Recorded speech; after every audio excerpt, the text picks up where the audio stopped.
Chez Ford, on aime les monospaces. La gamme en compte 5, pas moins, dont le B-Max est le plus petit, concurrent du C3 Picasso ou du Nissan Note par exemple.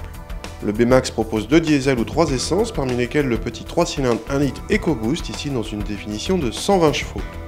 Il s'agit de la plus puissante motorisation de la gamme, uniquement disponible en boîte mécanique à 5 rapports.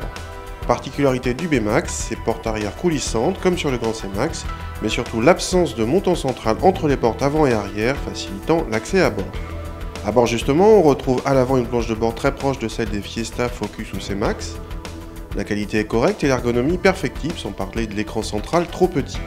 L'équipement peut recevoir en option le freinage automatique en ville, un must en termes de sécurité.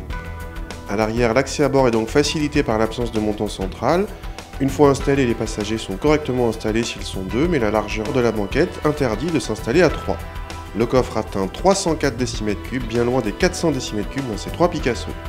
Ce petit bloc turbo-compressé est l'une des plus belles réussites de ce qu'on appelle le downsizing.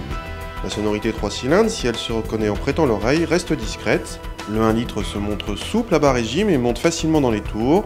Même sur autoroute à haute vitesse, il relance facilement. Côté châssis, cette version chaussée de roues de 16 pouces s'est montrée un peu moins confortable que les modèles en 15 pouces. En contrepartie, elle aurait plutôt un comportement agréable avec un arrière légèrement mobile si l'on ne fait pas attention aux petites prises de roulis. L'intérêt du B-Max vient de sa particularité architecturale et de sa facilité d'accès à bord, mais les codes d'habitabilité sont assez décevantes pour la catégorie, que ce soit pour les passagers ou les bagages.